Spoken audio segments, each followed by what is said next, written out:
times. We have a new NBA champion. A new team sits atop the mountaintop of the NBA. And Raj, unfortunately, it is the Boston Celtics. I know as a Lakers fan, they now surpass you for their 18th NBA championship. Jaylen Brown made that $300 million contract over the summer that we kind of was raised our eyebrows up at. Looks like it paid for itself in one season as he not only gets them to the championship, they win the championship. He's the MVP, and really the reason they took off this postseason, he was their best player. Tatum did show up tonight with 30 and 10, first Boston Celtics player to do that in the finals. Thinking about some of the great players that we talked about, Larry Bird and etc. Raj, the Celtics finally got it done. Joe Mazzulla and his gang. Brad Stevens put the team together as a GM now. They finally got it done. First title since 2008. Hats off to the Celtics, man. I picked them to win this series. They didn't disappoint.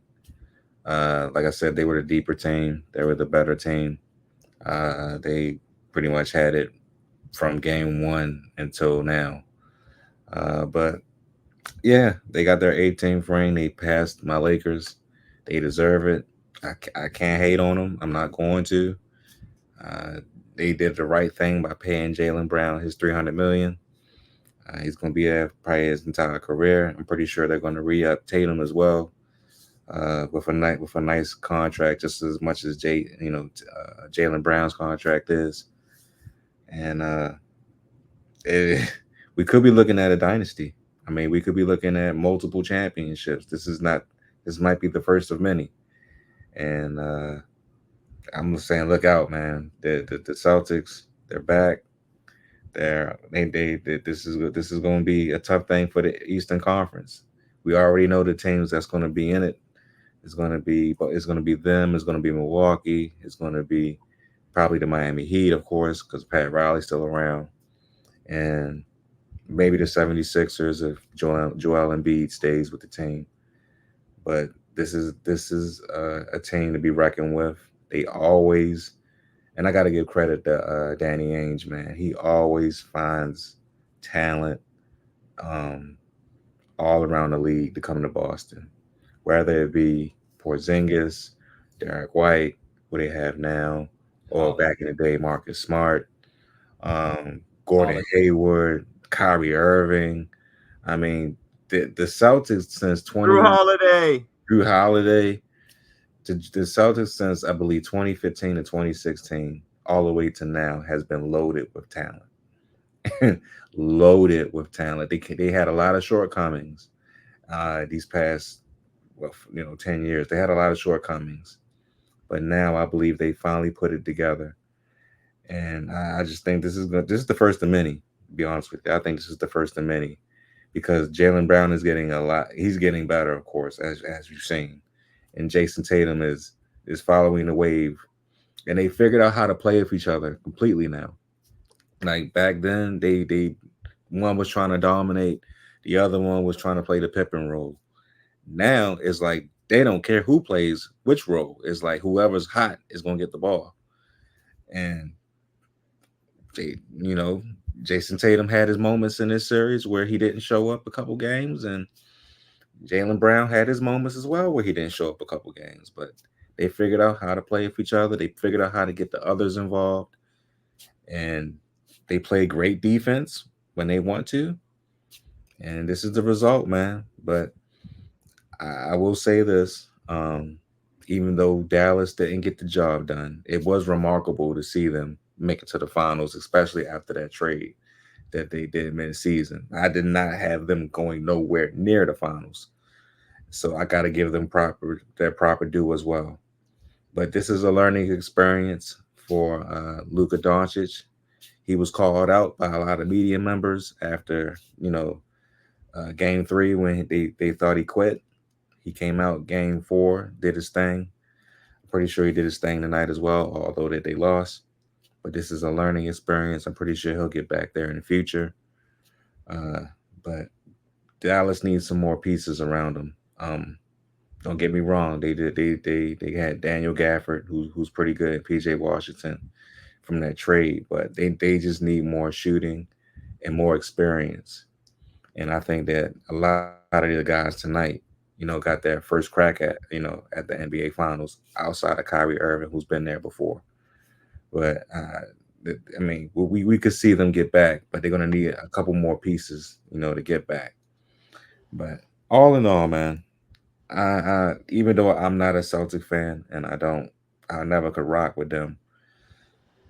I will, like I said before, I will give Jason Tatum and Jalen Brown that credit because they've been working extremely hard for this, and they did it the right way. And they didn't go nowhere. They didn't ask for trades. They didn't, leave each other's side. They figured it out like men, and they got the job done. And that's what you ask for in sports, you know, especially in these days and times where people want to go from one team to another because they can't get the job done. These two gentlemen got drafted by the Celtics, stayed with the Celtics, and now they're champions with the Celtics. So hats off to them. Let's see what happens this following season. Joe Mazzulla, sixth coach aged 35 or younger to win a world championship. How about a guy like Al Horford, been in the league since 2008, getting his first title, and what was it? It was one more thing. 18th title overall, obviously most all time, but I just wanted to point those tidbits out as well. And remember, they also they lost 2 years ago, but they getting Drew Holiday, getting Derek White, as you mentioned, the others really, really stepped up. Pritchard and Hauser. I mean, they really did it the right way. And how about the goofiness, Kavante? We talked about it with Goofy of the Week. That's what I meant to tell you. The Ime Udoka situation. They got rid of him. They bring in Missoula. Missoula, he doesn't really know what he's doing. He's wet behind the ears. He fails against Golden State. He comes back and he outcoaches Jason Kidd, who is a Hall of Famer. I mean, he just got a new contract. So Now, I just wanted to point that out. let's not forget Byron. He's also Christian. He's a Hey, Christian. man. You know? Um, so it's something to be said, and it's the reason why the Boston Celtics are one of the cornerstone franchises.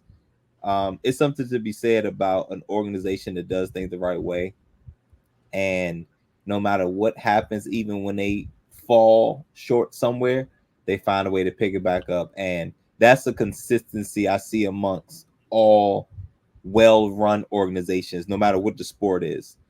They may be down for a little bit, they have a hiccup here and there, but they find a way to remain relevant and to be in the mix every just about every year. And now I'm not quite sure about a dynasty, but they're gonna dominate the East. It's just whoever they see in the finals, for real. Unless Miami, I know the Sixers are probably never, they can't get right at this point. Milwaukee, if they get right, and Miami maybe, but other than them two, the Celtics got it, man. And the Celtics have arguably the best duo in all of basketball for sure in the East, at least. And they are head and shoulders better than everybody in the East. But congratulations to them on their 18th banner, and shout out to Jalen Brown, because Jalen Brown got a lot of flack for probably the last 2 years when. Remember he couldn't dribble for some time. Mhm. He had no left hand and all that. Probably on the left hand. Yep. So he overcame that, and now he's a champion and he is a finals MVP. And I figured it was going to be him as opposed to Tatum, because Jalen Brown, no matter what he comes to play, Jason Tatum comes and goes, disappears. Still an awesome talent, but Jalen Brown played ball all the time, all the time, all the time, all the time, and he was the MVP of the. Remember, I didn't know this was a thing. He was the MVP. Basically, he was the whatever of the Eastern Conference Finals, and it continued. Now, if Porzingis would have played the whole time, maybe Porzingis would have had a shot. But Jalen Brown was the man, and he deserved to win Finals MVP. And the Celtics investment checked out. Now, the reason why I'm not sure if it's going to be a dynasty is because Tatum's going to get a $300 million. Mm-hmm. So they're gonna have two people in 300 mil. Al Horford is probably out the door. Um, White gonna want and folks gonna start to want to get paid. So I don't know if you're gonna. I think White is eligible too this summer. Cavante, they were talking about that, so he could get paid as well potentially. So, but and of course, and Drew Holiday. Well, Drew Holiday got paid when he He came. just got paid. Yeah, yeah. So he'll be So, there. so They so got he Drew. so they gonna be all right. But again, it's one thing to be said about a team that even when they lose something or lose somebody, they find a way to re-up. Like the Kansas City Chiefs lost Tyreek Hill, no problem, and they still find a way to become Super Bowl champions. Mm-hmm. It's just something to be said about well-run organizations. They find a way to get around their problems and get the most out of their investments. And trust me, not every team can say that, not even close. But congrats to them. I am going to put some respect on the Dallas Mavericks. Luka was called out for sure, and Raj, I ain't gonna hold you. I think they should have sniffed it. I would not have guessed that it would have been the Mavericks representing the Western Conference in this finals. Not even close. Not even close. So for Luka to lead the Dallas Mavericks to the finals is huge. Now Kyrie Irving, on the other hand, leaves a lot to be desired. I think uh the how do I say the Celtics, the how they felt about him and how the Celtics showed him how much they really don't care for him. He'll probably say it didn't affect him, but I think it did. He did not play his best. He did not play his best basketball, and it's clear because if he did, they wouldn't have damn near got swept. so, Right. so I think Dallas needs a third guy.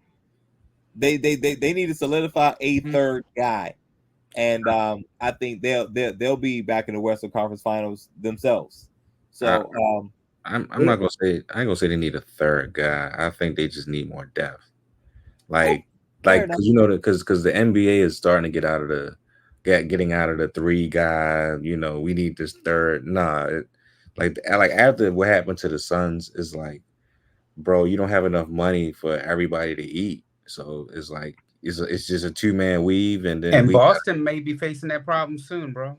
you're right, but So still, I mean, they want to have pieces though. Like Porzingis will still be there. Drew Holiday will still be there. yeah, they got Hauser will still be there. You know, they're still gonna have a lot of depth, even if a couple people leave.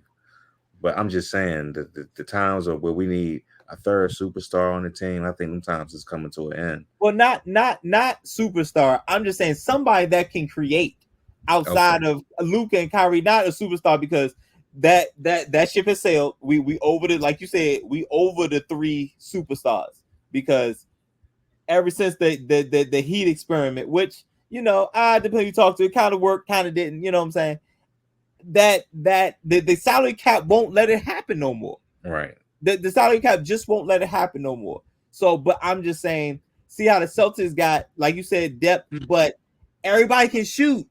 Mm-hmm. You know what I'm saying? Or everybody, or they got at least three people on the floor at all times that can score. You know what I'm saying? And PJ Washington, where you at, baby? Because it was all the rage in the previous round. But if it's not Luka, Kyrie, and then Kyrie with Kyrie, him coming and going, so it's really just Luka.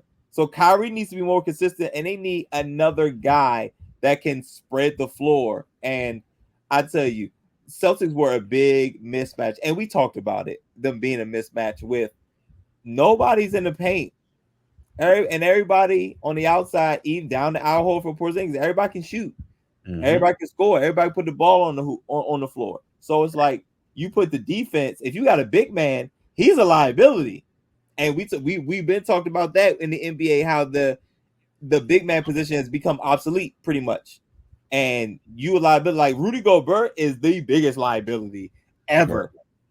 Ever. And I still think that's the dumbest trade they ever made, but it is what it is. So even if Minnesota would have played Boston, they would have exploited that matchup. I agree. Go ahead, I don't know if it's the dumbest trade, being that they did go to the Western Conference Finals. He was the Defensive Player of the Year. So it kind of That worked shit's overrated, itself. bro. That award is overrated. I'll tell you this. No, It was not a bad. not necessarily, because It was a bad LeBron made matchup. a point on It a was a bad podcast matchup some for years ago. He Minnesota. said that he never won it. So I don't know. Overrated. But go ahead, Rod. You were saying something. No, I'm saying the matchup between Dallas and Minnesota was a mismatch.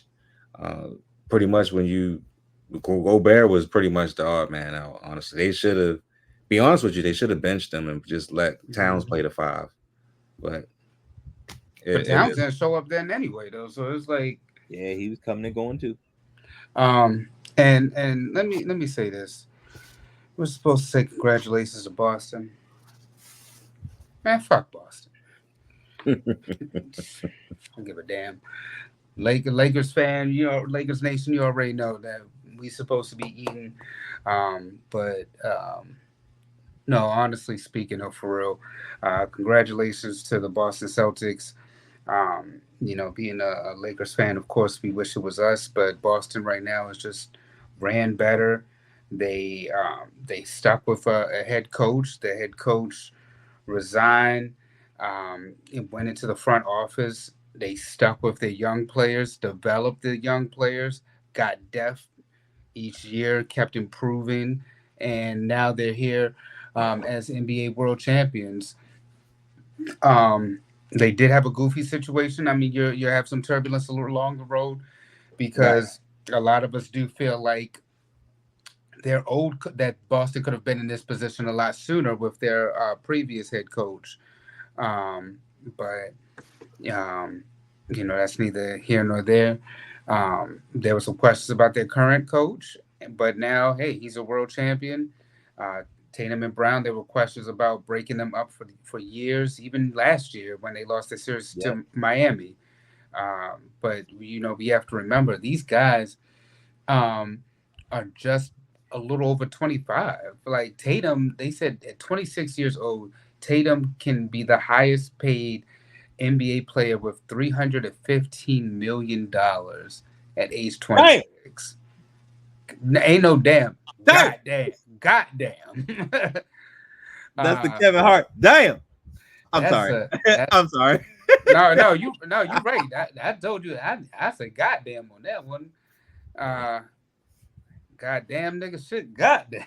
Like, you make that type of money at 26. I couldn't imagine, bro. But hats off to them. They were just a superior team all year, and you just saw, like Raj, you were talking about the depth of Boston, man. They just, this was a team, like I said, they just trusted the process and got it right, and that's something that we just. I'm saying this as a Lakers fan, or just in sports, period. A lot of the time, we just don't want to go through the journey, the process, and it's the one thing that I can take from Boston and them holding up this championship is that when they really say trust the process, really trust the process. It's not gonna be easy. And, like I went through the whole soliloquy about everything that Boston has gone through over this time, but now look at them. Not only are they champions, but they're the first team in the NBA to break the record and have an 18th championship. I know people point back to this is only the second championship in, like within the 24, 16. It's been longer than 24 years, but I mean, over the decade, they've only won 2 championships. An organization that's won more than that. But sometimes we want to hold on to the past so much that we forget that not only are these athletes, but it takes time, and it's a process, and every championship it does not come easy. Yeah, we think about like the Kansas City Chiefs, and it seems like it comes easy to them, but you saw even in this year trying to defend their championship. They went through a lot of turbulence. Boston, who's been knocking on the door for years and finally just breaking through, even after going to an NBA final some years ago and losing. You see that it's just not an easy thing, even if you come from a winning culture. I mean, shoot, we see that as Ravens fans. We've been knocking on the door. We've had the MVP, and Lamar Jackson has had a couple MVPs, but still hasn't hoisted that trophy. So that's, like I said, the one thing I want people to take from Boston this season is just the fact that you have to really indeed trust the process, especially what Raj alluded to with this new CBA, because you can't do the big three. And then if you do the big three, that doesn't guarantee you a championship, because who you gonna have after you can't have the same guys start for all 82 games and you got the playoffs. Like it's a lot when it comes to the NBA, which is why it's a team sport and not just a sport about an individual player. It's a real collective. So that's the thing I really want, just like people to really take away from that. And congratulations to them for finally breaking that glass ceiling. Just remember, but And first, let me thank God. so also we Amen. probably need a moment of silence for our good brother Carlos, because what he did not want to happen ended up happening. On his good birthday, the Boston Celtics won the NBA championship as they did You know, 16 years ago in 2008 8. Yeah. on Oh, trust me, bruh. the I, same I day. always I always tell you that story about when I was down there at the ESPN zone, and the dude was saying that Doc Rivers looked like he drank Thunderbird. First of all, you say ESPN zone. My gosh, we're showing our age, brother. God damn. God damn. Hey, I missed hey, that hey, place. Damn. Bring it back. that Bring it was back. fantastic for my age. I We don't missed, care. we missed that place, Look, man. bro. We Hey, love that bro. place. Hey, Raj. You remember, man? It was good times down there, wasn't it, man? It was. I For remember. sure. Byron, For Byron, sure. I Byron For remember. said too. Yeah. sure. I remember the Hashtag last. bring it back. But You I can just keep your Dave and Buster's and your main events and all that. I want ESPN It zone. ain't ESPN zone, bro. It ain't ESPN bro. That zone. was That's that a was fact. a forever classic. And like I said, I mean, I'm down. We're down there watching it. And I just remember the guy saying, "You look like you drink Thunderbird," and I'm like, "What the I hell is do. Thunderbird?" I Like I do. never. I do drink Thunderbird. So Oh man, good times and good vibes, man. Cavante, you ready to get goofy and get out of here, brother? Oh yeah, and what I was just gonna say one more thing. And also, Good. 617 is a Boston, Massachusetts area code, so that's also a fun fact. They won in 2008 and 617. They won 2024 617. Who gives a damn? Both on Carlos' birthday. Sorry, bruh. It be happening like that, man. You're bad luck, Carlos. Get out of here. Cavante, let the people know what Goofies of the Week is for those who may not know, and let's get goofy. But first, let's get the goofy